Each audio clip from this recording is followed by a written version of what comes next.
Bonjour à toutes et à tous et bienvenue dans une nouvelle vidéo, bienvenue sur Ladybooks. Ça faisait tellement longtemps que j'avais pas filmé de vidéo en français, ça m'avait vraiment manqué. Je me suis dit que je vais faire un book haul et tous les livres que j'ai achetés sont faits en français. Donc je me suis dit allez, je me fais plaisir et je filme une vidéo en français. Franchement, alors là ça me fait trop bizarre de parler français face à la caméra parce que là je viens de finir de tourner une autre vidéo et cette vidéo-là était en anglais. Du coup, voilà. Donc, on se retrouve pour une petite vidéo en français à l'ancienne. D'abord, je vais en fait adresser un petit message en anglais dans le cas où il y aurait une partie de la communauté qui me regarde et qui me suit qui ne parle pas du tout français et du coup qui va être surprise de voir une vidéo en français alors que ça fait longtemps qu'il n'y en a pas eu. If you only speak English and if you don't understand French, I'm really sorry. I actually don't think that there are many people that do not speak French that follow me, but if there are, like, I'm really grateful for you, and I'm so sorry if you are like surprised by this video in French. I really hope that YouTube puts on automatic subtitles in English somewhere here.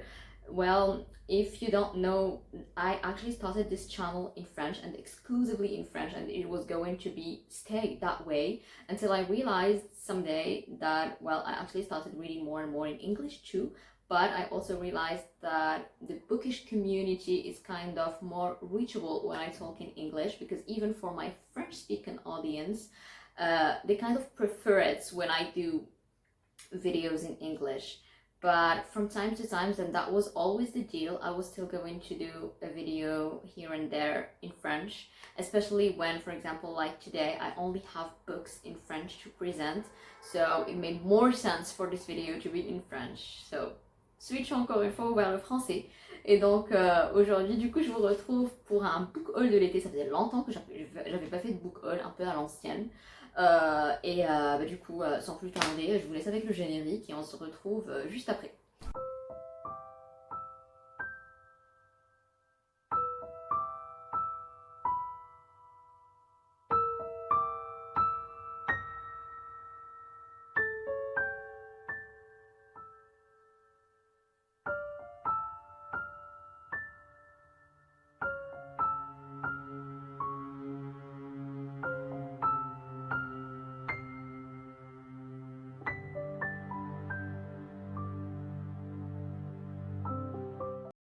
Du coup, durant l'été 2025, je me suis pas mal gâtée, je me suis pas privée. Dès que j'ai trouvé des livres qui me plaisaient, j'ai acheté. C'est majoritairement, en fait, pour tous les livres que je vais vous présenter, c'est des livres trouvés chez des bouquinistes, sauf pour deux d'entre eux. Du coup, sans plus tarder, je vous présente un petit peu les livres. Tout d'abord, j'ai acheté ces deux tomes du club des babysitters, The Babysitters Club. Je sais pas si vous êtes familière avec cette série de livres. Mais en tout cas, il y a l'adaptation Netflix qui est sortie il y a quelques années sur 2 saisons. La série était trop charmante, trop mignonne, et c'est comme ça que j'ai découvert au fait qu'il y avait des livres à l'origine. J'en avais déjà un à la maison. Je suis pas sûre que les livres sortent encore. Genre qu'il y ait de nouvelles, que ce soit publié, que ce soit en français ou en anglais. Donc super vieux, je pense que c'est les années, je sais pas, 80, 90.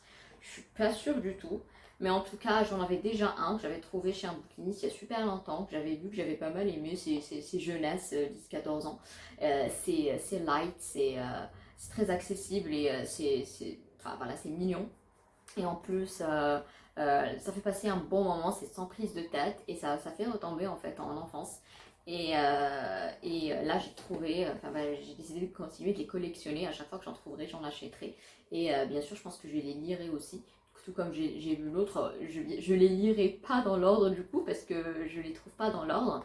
Mais en tout cas, c'est pour l'histoire en général. En fait, c'est un club de 5 filles, 5, 4, je sais plus, 4 filles, je crois, qui vivent aux États-Unis dans une petite ville, petite communauté, et elles sont au collège et elles décident d'ouvrir un club de babysitting où elles vont faire du babysitting pour tous les gens du quartier et elles vont être payées pour ça.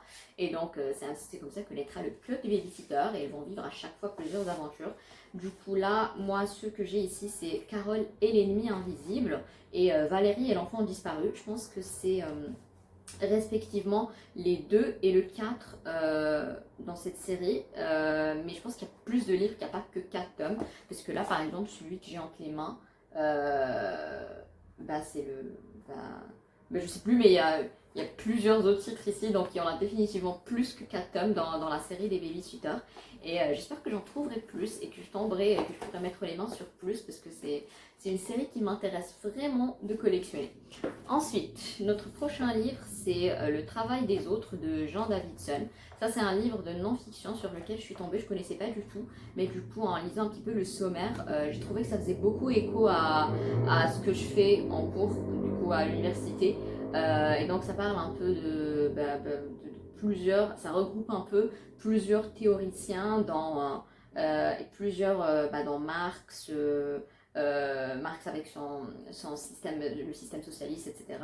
Enfin, plusieurs réflexions sur comment est-ce que pas juste des théoriciens, mais aussi plusieurs figures historiques dans Lénine, par exemple, Staline, etc. Et comment est-ce que le capitalisme parle du travail des autres, etc. Et donc ça m'avait l'air assez intéressant et je pense que c'est un livre que je lirai bientôt. C'est assez court, que 175 pages.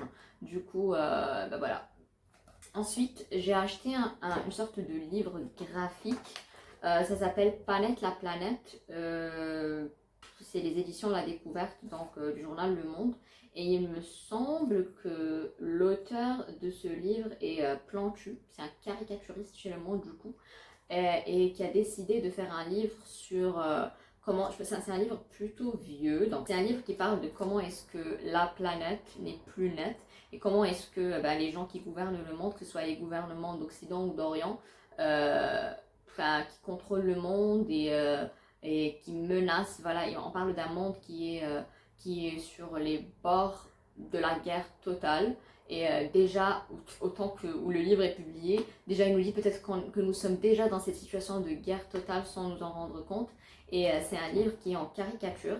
Et du coup, ce sera, je pense, une lecture assez rapide. Mais du coup, je vous montre un petit peu.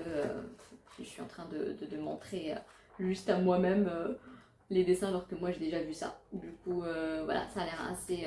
Ça m'avait l'air intriguant. Et j'étais assez intriguée par le fait de savoir comment est-ce que le caricaturiste, du coup, ici, pas l'auteur, mais allait traiter le sujet. Et je vous en dirai un peu plus ici ou alors sur Instagram éventuellement. Bah, du coup, j'avais dit que j'avais acheté que des livres en français, mais au fait, non, j'avais oublié celui-ci. Celui-là, il est en anglais et il s'agit de The Tree Climber de Tawfiq Al-Hakim. Et il s'agit au fait d'une traduction d'un livre en arabe. Du coup, Tawfiq Al-Hakim est un auteur égyptien et là, il s'agit d'une pièce de théâtre. Il n'est pas exclusivement dramaturge, si je ne me trompe pas. Il fait aussi dans le roman, il me semble. Je suis pas très sûre, mais c'est ce que j'ai entendu dire. Et donc, quand j'ai vu cette très belle édition de ce livre, je me suis dit, hop, toi tu viens avec moi et j'ai hâte de le découvrir. Je sais pas du tout de quoi il s'agit. En fait, je sais pas du tout de quoi il s'agit. J'ai pas du tout lu la 4e de couverture. Je me suis dit, hop, c'est un classique. Faudrait que je l'ai dans ma bibliothèque. Ensuite, j'ai acheté deux Mary et Jeans Clark, alors que c'est un Mary et Carol et Jeans Clark et un Carol et Jeans Clark. Donc celui-ci fait partie, je l'ai déjà glissé dans ma pile à lire pour le Pumpkin Autumn Challenge de cette année.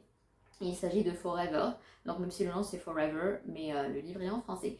Et quand je l'ai acheté et j'ai lu, je mets un point d'honneur dès que je trouve un Mary ou un Carol et Jeans Clark, j'achète. C'est un peu des valeurs sûres à la Agatha Christie, à l'Arthur Conan Doyle. Et du coup, pour Forever, quand j'ai lu la 4e de couverture, je me suis dit, le nom de ces personnages me dit quelque chose.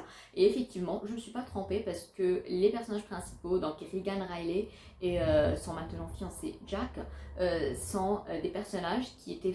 Elle, Regan, c'était l'une des protagonistes dans un autre Mary et Carol et Jeans Clark que j'ai lu il y a quelques années maintenant, peut-être même pré-Covid. Il s'agit de 3 jours avant Noël. Et là, c'est un peu une suite, pas vraiment, je sais même pas s'il a existé d'autres livres de Carol et Jeans Clark entre ces deux-là, où Regan Riley était la protagoniste. Du coup, aucune idée. J'ai aucune idée de la chronologie des événements, mais j'ai hâte de lire celui-ci. Et apparemment, donc là, dans 3 jours avant Noël, ces deux personnages-là, ils s'étaient à peine rencontrés, mais là, ils préparent leur mariage. Et c'est un thriller. Sauf que c'est pas mon premier Carol ou Mary et Jeans Clark d'ailleurs. et j'ai l'habitude de leurs plumes et elles écrivent des thrillers qui sont pas genre, je dis pas pour tous leurs livres, mais de ceux que j'ai lus jusqu'à maintenant, c'est pas des cold-blooded thrillers. Genre c'est avec beaucoup d'humour, c'est à la limite, franchement ça frôle et ça flirte beaucoup avec le cozy mystery. Et, du coup, pour moi c'est des valeurs sûres parce que je sais pas si vous savez ça sur moi, mais le thriller c'est pas genre mon genre préféré, my go-to genre, mais j'ai quand même envie d'un thriller de temps à autre comme ça, un à deux par an. Mais du coup, pour Carol et Vince Clark et pour des écrivaines aussi comme Agatha Christie, ou alors pour Sherlock Holmes, on n'en parle pas. Pour moi, c'est un style de vie complètement à part. Je ne le classe pas du tout avec. Mais voilà, pour ces autrices-là, je les classe presque pas du tout dans le thriller parce que c'est pas des trucs qui me rendent super anxiogène ou qui me mettent super mal à l'aise ou alors où c'est super psychologique tout le temps. Du coup, pour moi, c'est des thrillers certes, mais que je lis sans me sentir super anxieuse tout le temps. Du coup, j'ai hâte de lire celui-ci. Et ensuite, celui-là, je le lirai en décembre parce que c'est la croisière de Noël. Et je pense que ce sera mon troisième Marie et Carole et Jean Clark que je lis en période des fêtes, donc en période de décembre, et qui est themed around la période des fêtes. Du coup, ça s'appelle la croisière de Noël. Même pas lu la troisième de couverture, pareil, j'ai juste acheté parce que pour moi, les autrices sont des valeurs sûres. Ensuite, je me suis prise un manga. Et là, c'était franchement juste un petit guilty pleasure que je me suis offert parce que c'est le tome 1 des Carnets de l'apothicaire. Et j'ai déjà lu. J'ai déjà lu le tome 1 des Carnets de l'apothicaire. J'ai déjà lu tout le volume 1 des light novels qui sont à l'origine des mangas. Et j'ai lu le manga aussi, donc le tome 1. Mais quand j'ai vu au fait ce manga-là, il était juste absolument magnifique et je me suis dit il faudrait que je me l'offre, il faudrait que je l'ai dans ma bibliothèque. Je lis le manga actuellement, je suis au tome 2 là, je le lis en anglais, mais du coup là c'est une édition française, c'est les éditions Mana Books, si je ne me trompe pas, oui. Et l'édition est juste trop belle et je me suis dit qu'il faudrait absolument que je l'ai, même si j'ai déjà lu, peut-être qu'un jour I will crave rereading it again, du coup je l'aurai. En ressortant de ma bibliothèque les livres que je voulais vous présenter, j'avais complètement oublié celui-ci. Il s'agit du Au nom du roi d'Annie J. Et en fait, je suis fan de cette collection de livres, du coup le livre de poche jeunesse. Je suis fan de cette collection et j'achète à peu près tout ce qui publie. Enfin pas tout, dès que je tombe sur un livre de leur collection, je prends. Et là en plus c'est une autrice que je connais. J'ai l'un de ses autres livres, Complot à Versailles, mais que j'ai pas encore fini. Je me souviens que j'avais commencé à lire il y a super longtemps, genre quand j'étais au lycée ou au collège même. Mais voilà, je pense que c'est une autrice qui fait dans la fiction historique. Et là, il me semble que c'est un personnage, donc le personnage ici qui est présenté, c'est Exupère Lecoq. Il s'agit d'un personnage qui a réellement existé en 1671 à Paris. Et c'est un personnage réel. Je sais pas je pense que c'est de la fiction. Là-dedans, mais je pense que, ou alors c'est des événements qui sont tirés du réel. Du coup, ça m'avait l'air super intéressant. Je me suis dit, tiens, ce serait intéressant de lire ce livre-là. Ensuite, j'ai également acheté, donc avant-dernier livre, L'Hôtel Vendôme de Danielle Steele. Alors, j'ai déjà lu un Danielle Steele, j'ai déjà lu La Médaille de Danielle Steele que j'avais beaucoup aimé. Genre beaucoup. Je pense que j'avais lu ça il y a 2 étés de là. Et depuis, j'ai un autre livre, il me semble, d'elle. Je pense que ça s'appelle L'Aigle Noir ou quelque chose comme ça, je sais plus. Il est quelque part ici dans la bibliothèque. Et j'ai trouvé celui-ci. Et en lisant un petit peu l'histoire et les retours, je me suis dit que ça risquait de me plaire parce que pour Danielle Steele, ça c'est une écrivaine sur laquelle j'ai entendu beaucoup de retours différents et fait, des retours, elle a tellement de livres, elle a beaucoup de livres et c'est un petit peu des livres qui changent à chaque fois, c'est un peu mais je dirais pas même pas, c'est peut-être des genres littéraires différents, oui, mais c'est des styles aussi d'histoire qui sont différents et apparemment il y en a qui me plairaient plus que d'autres. D'après mes lectures, je pense que celui-ci risque de me plaire, en tout cas, j'espère, je l'espère, parce que l'histoire ça a l'air d'être une histoire de famille assez intéressante, avec des liens familiaux assez intéressants, et ça a l'air d'être une histoire assez réconfortante, comme l'a été La Médaille, en tout cas, j'espère que ce le sera. Et dites-moi du coup si vous l'avez lu, si vous me le recommandez, et si vous avez lu d'autres livres de cette autrice-là que vous pourriez me recommander. Et finalement, last but not least, un livre de non-fiction, et il s'agit je sais même plus de ce que c'est. Je vais pas vous mentir, j'ai acheté le livre pour sa couverture, et parce que j'avais un autre livre de la même collection. Et du coup, ça c'est une série au fait de 4 essais sur 4 sujets complètement différents, écrits par 4 personnes différentes et qui sont regroupés ici. C'est un peu des enquêtes et des témoignages, c'est même pas des essais, enquêtes et témoignages. Voilà, je pense que la collection, ou alors je sais plus ce que c'est écrit enquête et témoignage. Du coup, il y a Pour l'amour des miens, d'Anne Alassane. Ensuite, Je crois me souvenir, 60 ans de journalisme de Philippe Bouvard. Les nouveaux milliardaires rouges de Laure de Charette, Marion Zipfel. Et finalement, Yves Bien-Aimé, L'écuyer jardinier de Pascal Renaudon. Alors comme vous voyez, c'est des sujets complètement différents. C'est pas un livre que je risque de me dire oh tiens je lis en entier d'une traite, donc je vais plutôt pick up à chaque fois un sujet selon mes intérêts et lire un petit peu de quoi il s'agit là-dedans. Et du coup, oui, je vais pas vous mentir, j'ai plutôt acheté le livre pour sa couverture, mais le inside m'intéressait aussi. C'est juste que c'est la couverture qui m'a intéressée, qui m'a attirée au premier abord. Du coup, je pense que c'était tout pour une fois. Pour changer, c'était une vidéo rapide. En fait, depuis que je fais des vidéos pour YouTube, je prie à chaque fois, je me dis cette fois-ci, Rim, s'il te plaît, je fais une vidéo qui est courte. À chaque fois, on me dit aussi que les vidéos qui marchent plus aussi, c'est les vidéos qui sont plus courtes, surtout quand on n'a pas une grosse audience comme moi. Et à chaque fois, je me dis, c'est pas grave, j'ai des choses à dire, du coup, je vais parler autant que je veux. Mais à chaque fois aussi, je me dis que for the sake of editing, pour que ça me fasse un montage plus facile aussi, je vais essayer de faire des vidéos plus courtes, mais je réussis jamais à le faire parce que j'ai à chaque fois des millions de choses à dire. Dès qu'il s'agit de livres, en fait, j'ai à chaque fois des millions de choses à dire et je finis par m'éterniser avec des vidéos aussi. Enfin, si vous êtes chanceuse et chanceux, vous en aurez des vidéos de 30 minutes. Donc là, c'est court pour moi. Et donc, du coup, on a réussi cette fois-ci à faire une vidéo plutôt courte. Et je vous ai un petit peu présenté l'ensemble des livres que j'ai achetés cet été qui sont venus s'inviter et s'ajouter à ma bibliothèque. D'ailleurs, je ne sais pas si vous avez remarqué, je pense pas que ça se remarque beaucoup ici en vidéo, mais en tout cas, j'ai refait ma bibliothèque dès que je suis rentrée de vacances.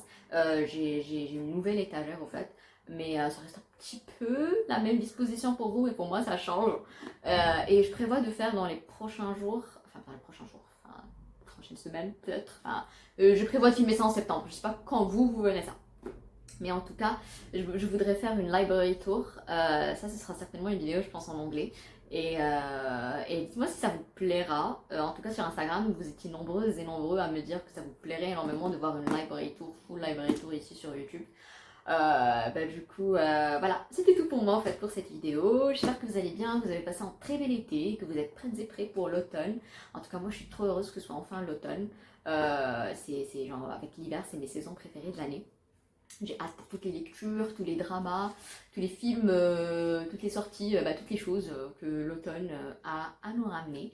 J'espère que l'automne vous sera bon et vous traitera avec douceur.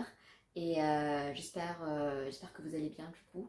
Et merci beaucoup d'avoir regardé cette vidéo. J'espère qu'elle vous aura plu et que vous y aurez trouvé 2-3 petites recommandations lecture, 2-3 petites découvertes ou alors des livres que vous avez déjà lus.